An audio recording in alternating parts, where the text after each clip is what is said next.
Okay, so we've discussed the first part of Module 1, and now we are moving to the second part of Module 1, which is basically about the environmental analysis and marketing planning.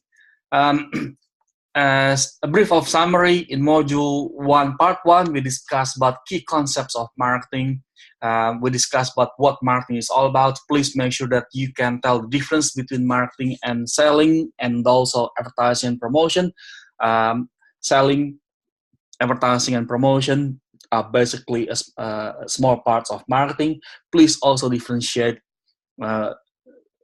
the concept marketing and marketing mix. Okay, so when you define marketing, I would not appreciate that if you explain marketing is marketing mix. Marketing is the 4 P's or 8 P's or 7 P's. Okay, so marketing goes beyond marketing concept, goes beyond marketing mix variables. Okay, product, price, place, and promotion, or the marketing mix variables are just the tools for marketing management to drive the exchange process in building and maintaining relationship with the customers. Okay, right. The other things that we discussed was the other key concepts of marketing that include needs, wants, demand, and transaction relationship, and also market offerings and customer satisfaction. And we also discussed about the philosophies of the 5 philosophies that guide marketing efforts in of a company. Okay, and now we are going to discuss the second part of Module 1, which is basically about the environmental scanning and also marketing planning. Okay, let's have a look at it. I would suggest that you pay attention to environmental scanning, no matter what you plan to do in the future in your career, because when it comes to planning, either business plan or a marketing plan or any other plan that you write for the company, very likely you need to look at these 2 topics: marketing environment or business environment, and marketing and the planning process. Okay, with that, at some point of time, you may be required by your manager to, or you may be doing that now. You may be required by your manager to contribute to the planning process. So make sure that you're comfortable with this. Okay, right. This shows some links to. That leads us to the world of marketing and consumer behavior. Please make sure that you download them for your further learning in this topic. Okay, and again, the ARPI process. I'm not going to detail that. We discussed the marketing process briefly in the previous topic. Now, marketing environment. This is the one that we need to look at. Marketing environment is basically something that we need to manage in our planning process. Okay, there are dynamics. What it means is basically it is a constant change. Okay, the product that we create today may meet customers' need today, but it may be different next month or next year, or next few years, because the environment facing the business is a constant change. All right, therefore we need to manage these environments. Okay, strong company, strong organizations would normally have the process to manage their business environment. Okay, right. So it includes the factors and forces that influence the marketing performance. Right. So we like it or not, they will influence us. They will affect how we perform in the competition. Okay? The environment will affect how a company is effective in delivering values for the customers. Right? That's the reason why we need to manage the environment. Okay. Now, the environment itself consists of controllable and uncontrollable factors. The controllable factors are normally the internal part, the internal environment, and the uncontrollable factors are basically the external part, which is basically beyond our control. Okay? Right. So let's look at the environmental scanning. There are several variables that you need to look at. Let's look at them. There are two types of marketing environment that I'd like to discuss in this topic. They are basically micro and macro environments. Okay, micro environment basically are the environment that is affected by macro environments. They consist of several variables that affect the organization's effectiveness in creating value, communicating value, and delivering value for customers. Whilst macro environment are basically larger societal forces that affect all actors in micro environment. Okay, now let's have a look at them. Right, so there are 6 actors in micro environment, that includes the company itself, the suppliers, our suppliers, the marketing intermediaries or the middlemen, such as our distributors, retailers, our customers, the competitors, and publics. So if we go back to the previous slide that shows a macro environment will affect these guys. Okay, the larger societal forces will affect these guys. Okay, so the company will be affected, the suppliers will be affected, and so on and so forth. They will also be affected. Okay, now let's have got the micro environment.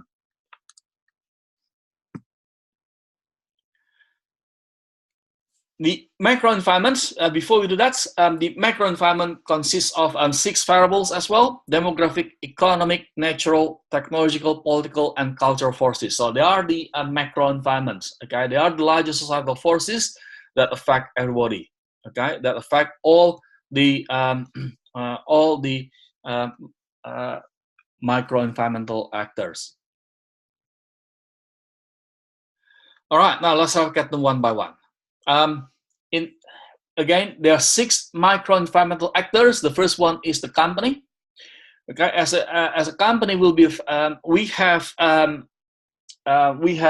a system, we have people, we have the organization structure, and they will contribute to the value creation, value communication, and value delivery for the customers. Okay, so the company, for instance, as we discussed before, marketing is now defined beyond organizational functions. Okay, marketing is actually a set of activities, processes, and institutions that aim at creating, communicating, and delivering value,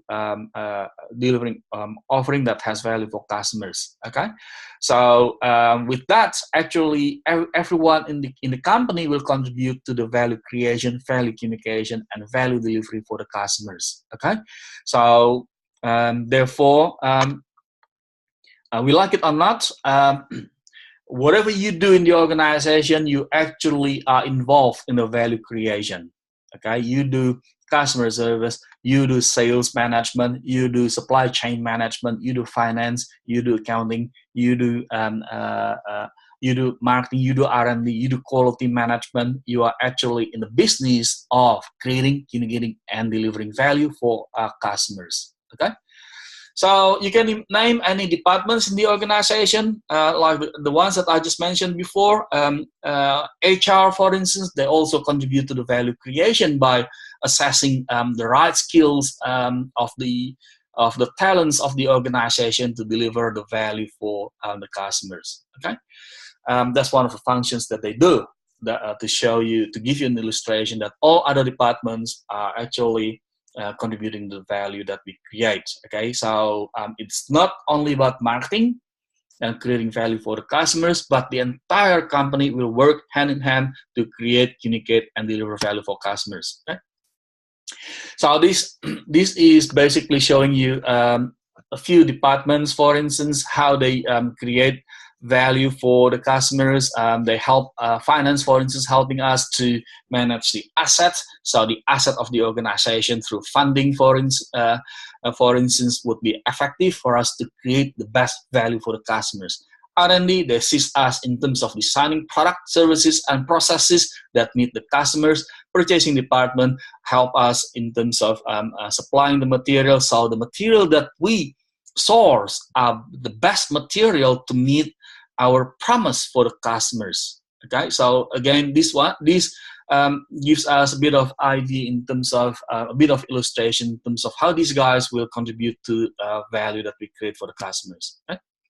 Manufacturing, the same thing. Accounting, same thing. And they help us managing the information about revenue and costs to help us understanding where the company's position, so we can plan better to meet the customer's need. Okay?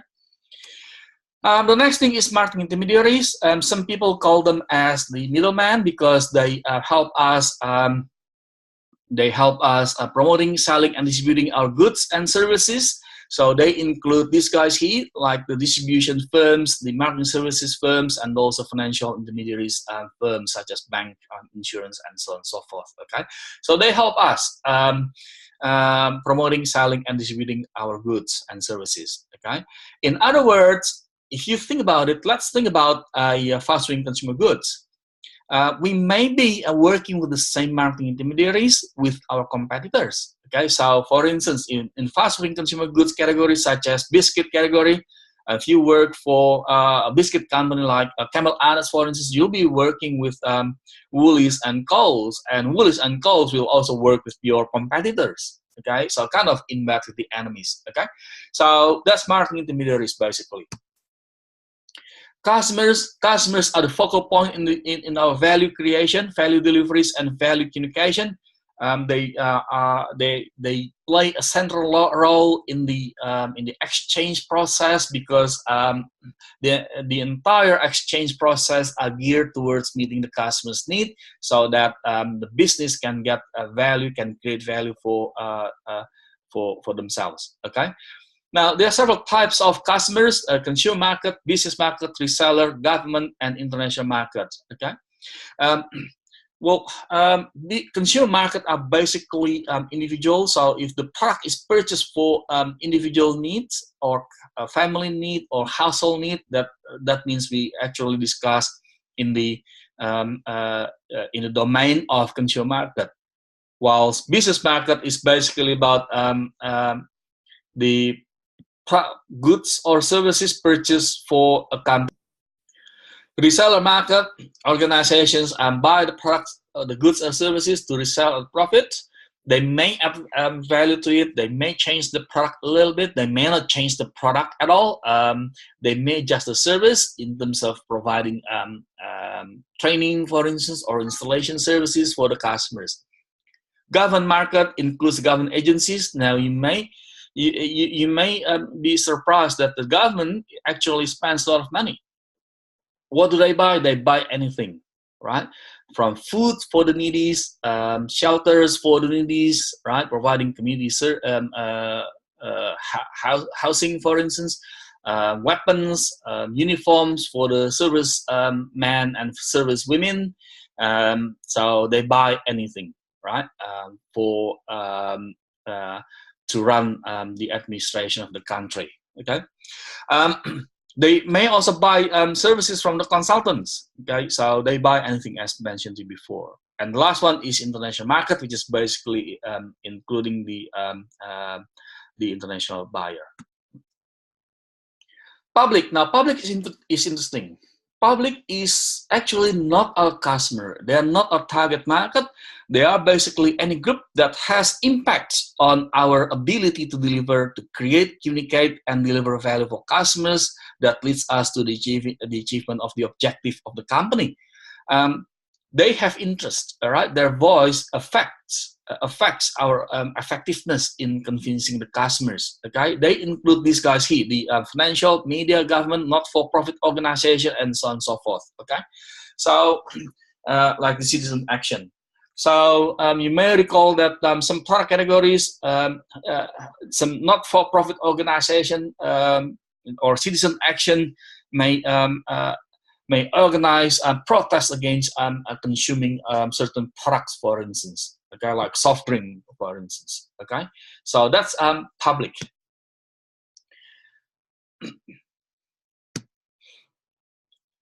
All right, so we've discussed micro-environmental actors. Again, there are 6 actors. that we just discussed before. Now, these guys will be affected by the macro environmental forces. Okay, again, what is macro environmental forces? Well, they consist of larger societal forces that affect everybody.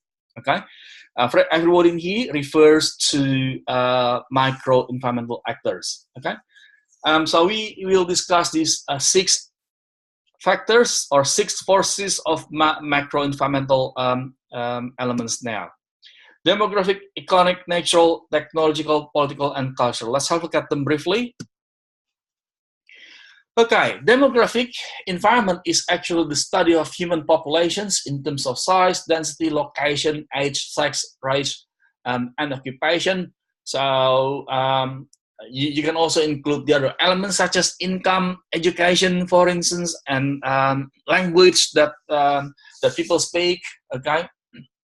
Now that may remind you the census survey that the Australian Bureau of Statistics normally conduct every 5 years. Okay, and that tells us, that helps us understanding the population trend. Okay, now I'm just highlighting to you that demographic environment in here is different to demographic variable in segmentation analysis that we are going to discuss in the next couple of modules.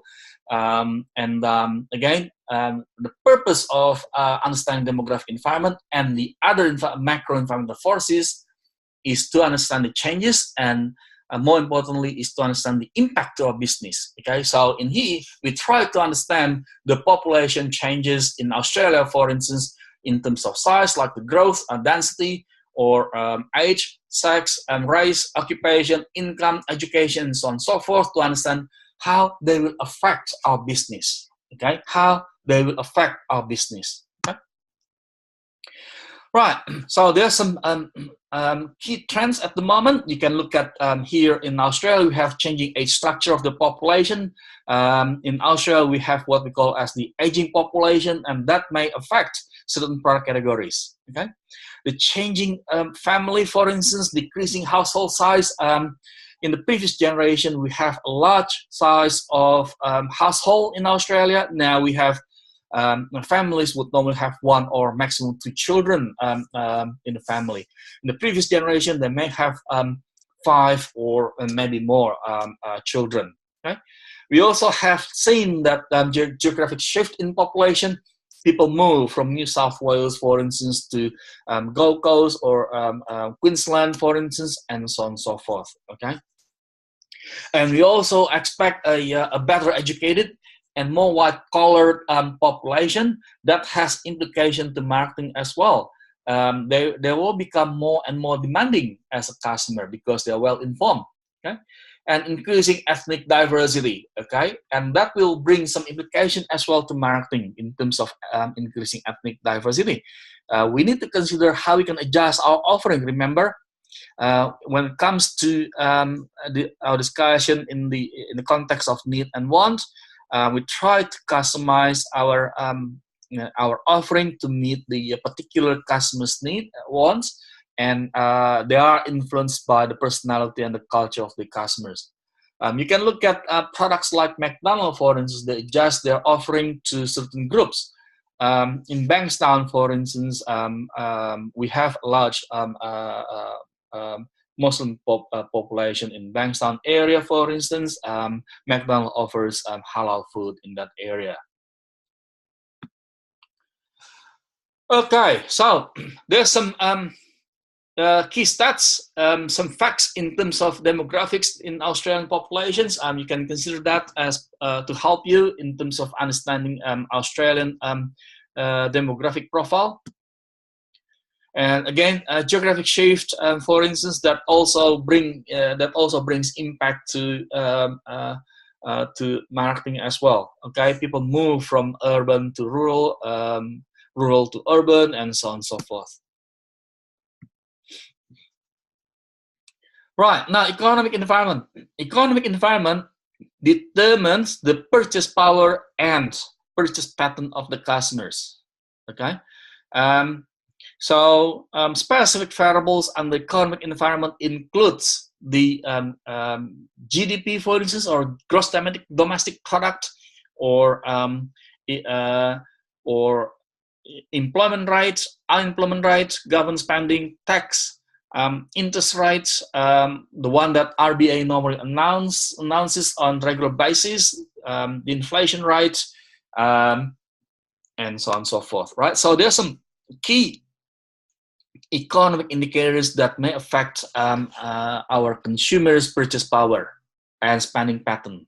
Okay, so again, there are some websites that you can look at in terms of understanding economic environment. So there are the two things that we just discussed before in the context of economic variable. Okay. Right, so discretionary income, which is another thing that we can also talk about. Okay, so brands like Rolex, for instance, is an upscale brand, and you need to look at whether it is affected by the discretionary income of the customers.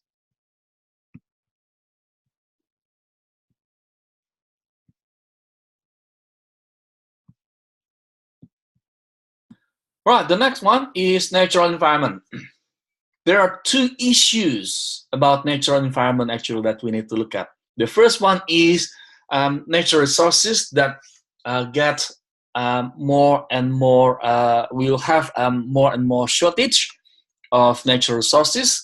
If you look at energy, for instance, we are basically using fossil fuel type of energy basically, and they are not replenishable.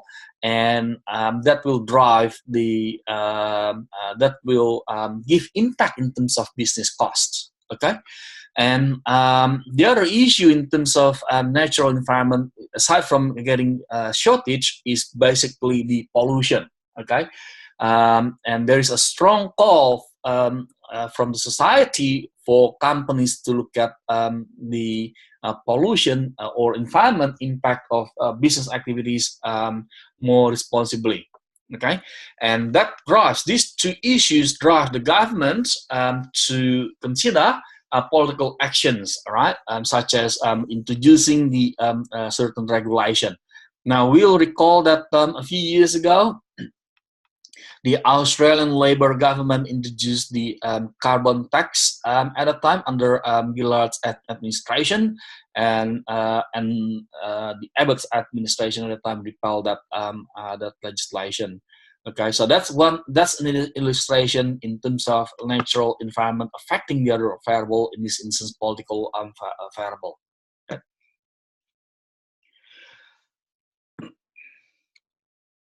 Right, so there are some issues that we just discussed before, and the next one is technological environment. Technological environment is actually about accelerating our development of new product, our development of new technologies and new techniques, okay, to be more efficient, more effective in reaching customers. Okay, one of the key points in here is the information technology and digital technology, okay, to reach customers better. Okay, aside from technological access to develop products better. Political environment is actually about the government's policies, the government itself, whether the government is stable or not, their policies, their directions, whether they are going to take the GST up. Remember a couple of years ago in the Parliament House, they debated about the increasing GST from 10% to 15%. Okay, that's the and at the moment we haven't heard anything yet in regards to that topic, but that's an example in terms of political environment. So political here actually includes the government actors and the government products, which is basically policies or regulations.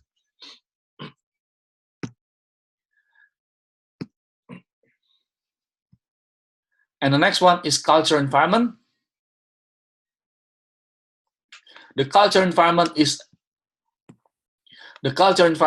actually about the society's beliefs, values, perceptions, right, and behaviors, and how that includes how they perceive the values, how they perceive themselves in the society, okay, and their ethnic background as well, okay, so that they includes those things, okay. So for instance, in terms of cultural values, universally people believe that they must work to earn a living, and that is what we call as the core value or primary value. And scholars suggest that the core value cannot be changed or very hard to change. What we can try to do is to influence the secondary value. Okay, so for instance, the case of core value being work, the secondary value may include, okay, yeah, we understand you need to work. We just want to introduce to you a better way to work with mobile devices, for instance. Okay. Right, so there are the aspects of culture environment in terms of secondary cultural value, right? How people view themselves, how people view the others, and so on and so forth. Okay. All right. So in terms of the macro environmental forces, there are two approaches that companies adopt. And the first approach is actually to take a reactive approach to macro environmental forces. We know that it is a constant change, and the companies that adopt reactive approach basically do some research and adjust themselves. Okay. And we recommend people to take proactive control or at least consider how to take proactive control of the macro environmental forces. Yes, they are hard to change. It is beyond our control, but we can partially influence them.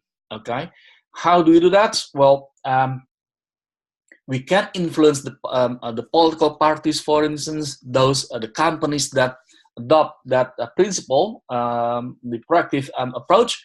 Basically, believe that they can influence they can influence the macro environmental forces, partly because through, for instance, influencing the political parties, or stage media events, or establish certain public opinion, and so on and so forth. Okay. All right. The other thing that I'd like to introduce in this topic is the step or pastel or state model. Now, this is basically the same thing. If you look at the macro environmental forces, we discussed about 6 factors. Okay. Now, this step model or past or state or pastel are basically the same thing. Okay. They are basically they basically reflect the 6 variables that we just discussed before. Okay. Again, when we analyze past, state, step, pastel, or macro environmental forces, the focus would be to analyze the changes, and more importantly, to reveal the impact to our business. In doing so, please show the facts such as the demographic changes or economic analysis, economic factors, and so on and so forth. Right. So we've discussed the environmental forces that includes micro and macro. Please differentiate micro and macro. Okay. The next thing that we need to discuss is SWOT analysis. Now, SWOT is one of the key tool, or we can say that it is a popular management tool that academic people and also business people have been using. Okay, so this is one of the areas where both academic team and also business practitioner agree. Okay, it stands for strengths, weaknesses, opportunities, and threats. Okay, strengths and weaknesses reflect the internal forces. Okay, what asset, resources, and also capabilities that the organization control. Okay, or does not have in the case of weakness. Okay, and opportunities and threats reflect the environmental forces. Okay, if you look at the macro environmental forces or past analysis, the favorable past factors actually go to your opportunities. The unfavorable ones go to your threats. plus competitors in your threats, okay? Future competitors and current competitors, okay? So in other words, SWOT analysis is a strategic fit analysis between internal forces and external forces, okay?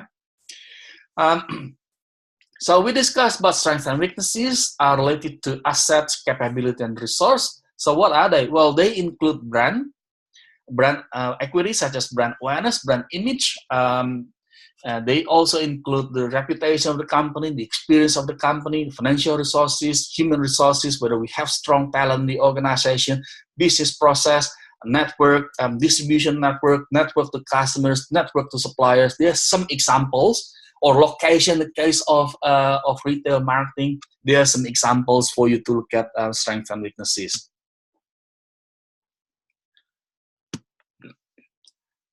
Right, so this slide actually shows the 4 cells SWOT matrix. We look at the strengths, weaknesses, opportunities, and threats. So we try to convert weakness into strength, okay?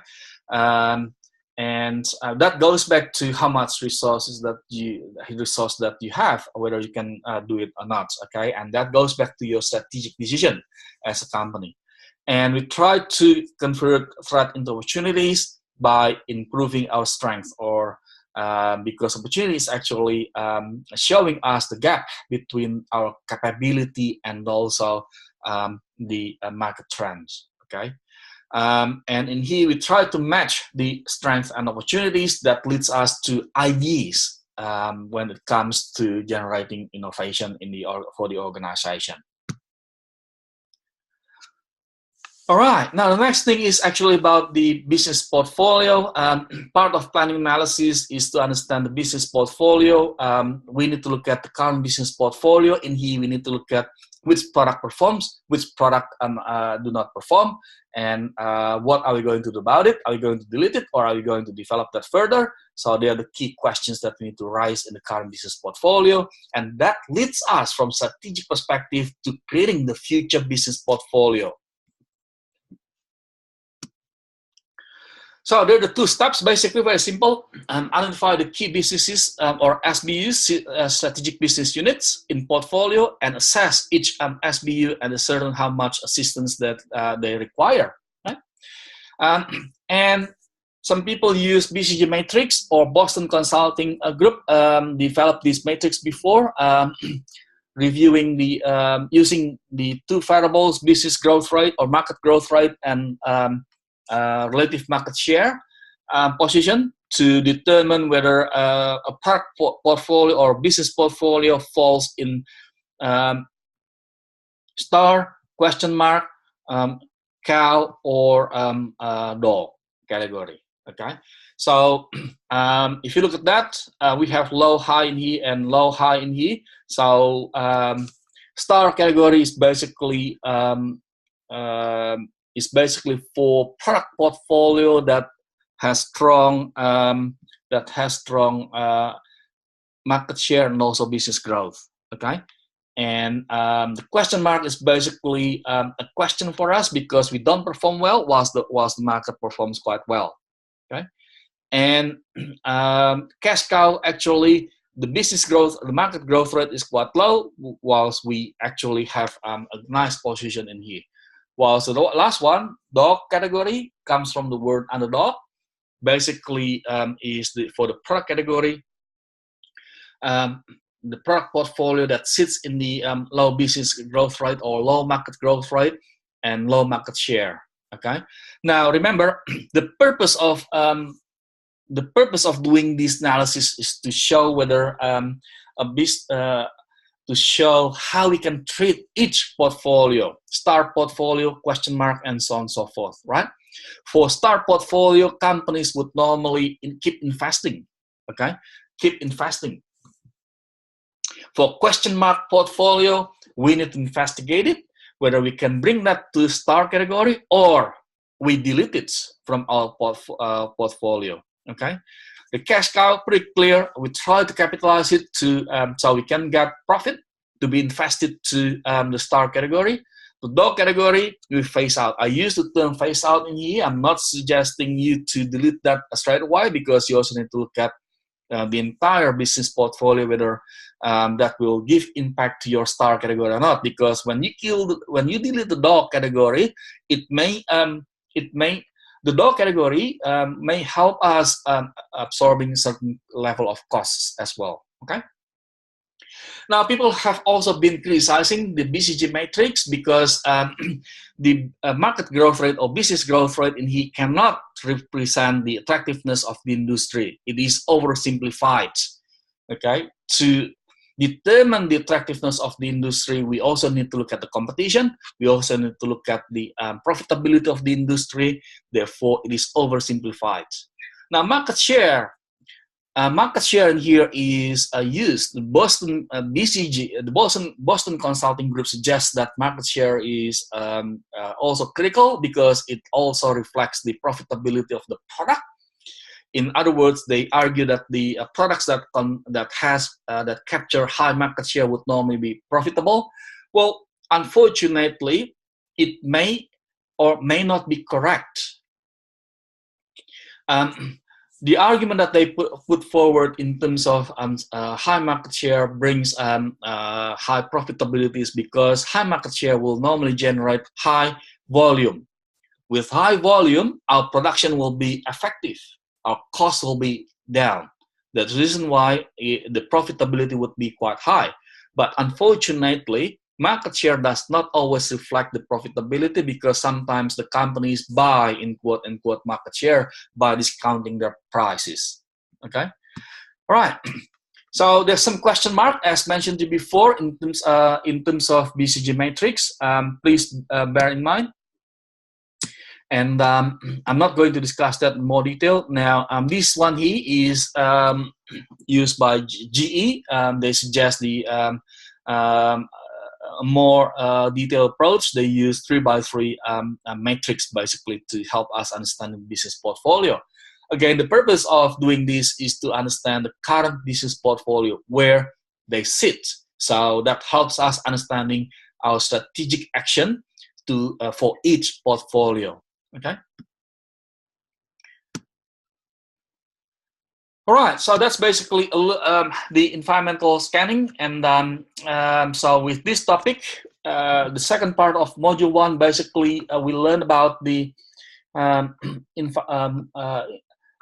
environmental factors and forces that includes micro and macro. Okay, in terms of micro, there are 6 actors, and in terms of macro environmental forces, you can also refer to the 6 variables, but you can also use the past or step variables. And remember, when you analyze macro environmental forces, your focus would be to understand the changes, and more importantly, to understand the impact of the variable to business. In doing so, please show the data. And you also discuss about SWOT analysis to help us understanding the strategic fit analysis between the company's internal environment and the company's external environment. And you also discussed about the understanding business portfolio. Okay, through BCG matrix and GE matrix. Okay, all right, stay tuned, guys. We are going to discuss the next module, and good luck.